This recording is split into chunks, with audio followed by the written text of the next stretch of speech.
The perfect vegan to me is someone that never ever uses animal products. They want to have no link with animal exploitation. They're probably never going to make any exceptions at dinner parties. They're not going to make exceptions at Christmas. They're going to stay so committed to this idea of veganism that they have in their mind, and they're going to be very focused on being a good vegan, that they're not going to have any flexibility. They're going to get rid of everything that they own that's not vegan, everything that has leather, for example. Even if it's secondhand, they're going to get rid of that, because the perfect vegan should not have anything non-vegan on them or in their house. Perfect vegan will not eat Beyond Meat because it's tested on animals.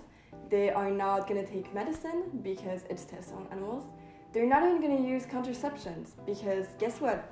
It's tested on animals. I actually used to be a lot like that perfect vegan that I described, or at least I was, reaching towards that and reaching for this level of perfection, and being too focused on becoming a good vegan can be such a big burden on you and your well-being, and it may cause a lot of frustration, anxiety as well, because you're too focused on the goal and you're not focused on the meaning behind veganism. Veganism is not about completely eradicating animal suffering. It's about alleviating animal suffering. It's about reducing your impact on the planet and on animals as much as possible, What's important to keep in mind is that we don't all have the same resources and access to those things. Some people may live in cities where it's so easy to be vegan, there's so much.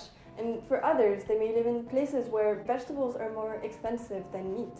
We don't all have the same capability to advance on this journey, but that doesn't mean we can't do something, because all of us have the power to do something. Veganism can be super overwhelming, especially when you get started, because there's so much. We live in a society where everything that we consume, that we buy, everything that is offered on the market involves animal suffering in some way, and so it's impossible to completely eradicate that. And even fucking toilet paper and money bills sometimes contain animal products. I just learned that in Canada, all the bills, they have animal fat in them. So every time I go withdraw money, it's basically not vegan, which is fucking bullshit. It's so overwhelming, and it may seem discouraging because you may feel like you'll never reach this level of perfection. This video is for me to tell you that you don't have to reach for that, and it's okay if you're not the perfect vegan, and if you still have some products or use some services that still involve animal exploitation in some way, because that's just the world that we live in. And it would be great if we lived in a vegan society, but it's not the case. And so as a vegan amongst non-vegans, what you can do is just do your best and do whatever you can do with the resources that you have. And what connects us with all the other vegans, especially vegans who are fighting for the end of animal exploitation, is that we all have the same will, we have the same value, which is that animals are important beings that should have equal status. As long as you have those values within you, as long as you keep that in mind, it's going to guide you through your everyday decisions. Every day we have this opportunity to do something different, to choose the option that has the least amount of suffering, the smallest impact on the other stakeholders. And it's okay if you can't be vegan overnight. Some people can. Some people will just take 2 years, 3 years, or even their entire life, and that's fine. I remember me, I wanted to switch overnight. I understood what was going on, and I wanted to do something about it. I just did my best. I switched to veganism overnight, and then I was like, wait, this is so hard. I miss cheese.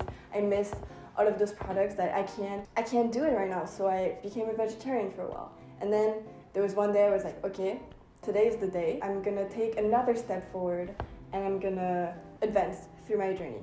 So it's okay if it takes longer, and keep in mind, please, that veganism is a practice. It's not just like that. You have to practice it every day, because those decisions, what you consume, what you buy, it comes up every day, okay? You make those decisions. Every day can bring you closer to your goal, and maybe on some days it's gonna be harder, so you're gonna wanna eat non-vegan products or buy something that's non-vegan, and that's fine, because the next day you're gonna do better, or the next week you're gonna do better. It's like meditation. You start with 1 minute, and then you can do 5 minutes, and then you can do 40 minutes, and that's my goal. Hopefully I can meditate for 40 minutes. And don't reach for the perfect vegan. Just do you. Do your best. Do whatever you can to get closer to your goal, and you can shape veganism for yourself as well. So for me, my only rule is that I try to never buy anything that involves animal products, but I don't mind finishing leftovers from other people. I don't mind taking a piece of cake at a birthday, and I also don't mind taking a little bit of cheese at Christmas, for example.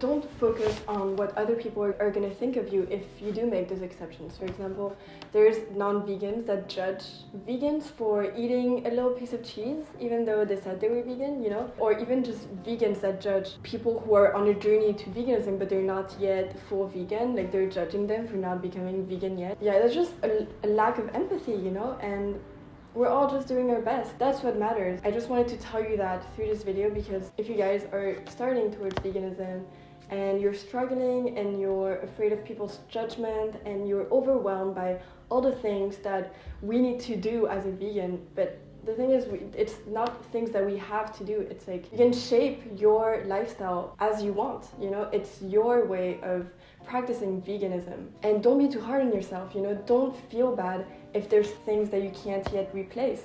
Me, for example, when I get tattoos, I don't always check if it's vegan ink or not, you know? If there's a tattoo artist that I really want to get tattooed by, I'm just gonna get tattooed by him, and if I feel like they're receptive to it, I'm gonna ask for vegan ink. But it's not yet become a habit, and that's something that I definitely want to do in the future. But yeah, I'm not where I want to be yet. There's a lot more that I can do, but I'm not gonna reach for perfection. Don't be hard on yourself. Don't feel like you're not a good vegan, because you're just doing your best. I know that I can be very hard on myself, and sometimes I feel like shit because I'm not good enough, but the thing is, you are good enough, and just keep doing your best, you know? Keep practicing, keep reminding yourself of why you're doing this. You'll get there.